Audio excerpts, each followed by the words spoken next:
Hey everybody, we are on location today for a never before attempted Imagine It. I have Carl Nelson with me. We have our safety belts on. What are we doing today? We're going to talk about Newton's laws of motion in our outreach van. Okay. Okay.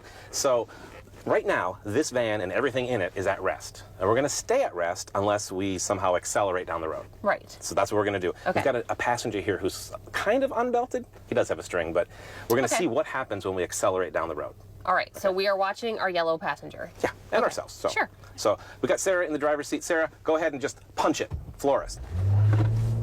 So we moved. We moved. Okay. All right. Gentle stop, Sarah. And did you notice the balloon initially moved backwards? It did. Just like our bodies did, because we were actually at rest, but the van started to move, and the seats actually collided with our bodies. Huh.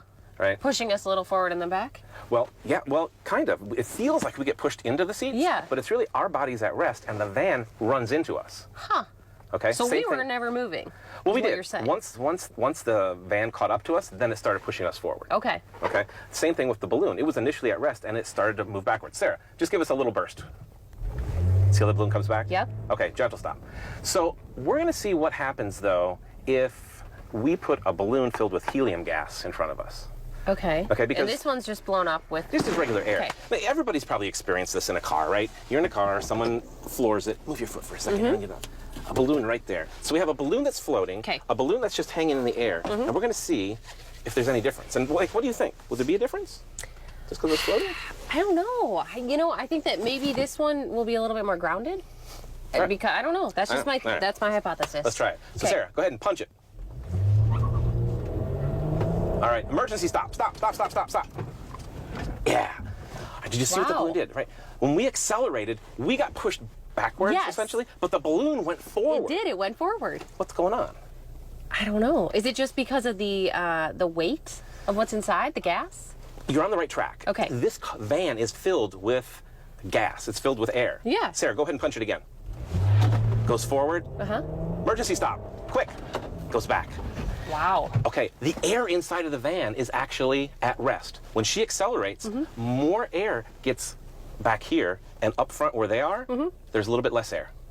And is that why It's the a little bit balloon less is dense. drawn that way? Yeah, helium balloons float upwards into the upper atmosphere because it's less dense higher that you go. Huh. Okay, so it's trying to find a place where the density of the air is equal to its density, which And it is... can do that quickly. Yeah. Do it again, Sarah, one more time.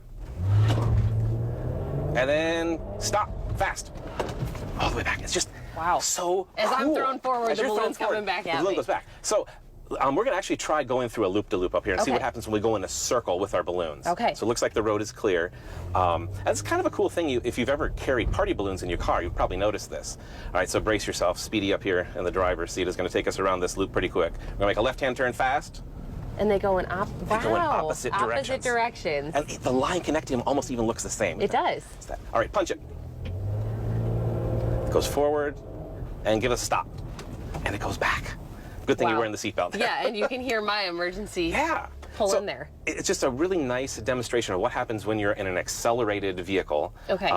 There are these pseudo forces that appear. Like inside the vehicle, we feel like there's a force pushing us back. Sure. But for a person standing outside, they realize no, their bodies are at rest and the car is just slamming into them. Wow. And who knew that, of course, we know that there's air in the atmosphere, but to know that all little of bit more these dense. reactions are happening And when you inside of your accelerate, van? it's a little bit more dense in the back, less dense in the front. Nothing that, she's not going to pass out up there, but it's enough for the helium balloon to realize that it should move forward towards less dense. You know what, Carl? You never cease to amaze me. This is a first time. Everybody survived. We're all good here. And boy, we are definitely showing you something about the, all the cool science behind Yeah. something so simple. Absolutely. It's so simple. Helium balloon in a car.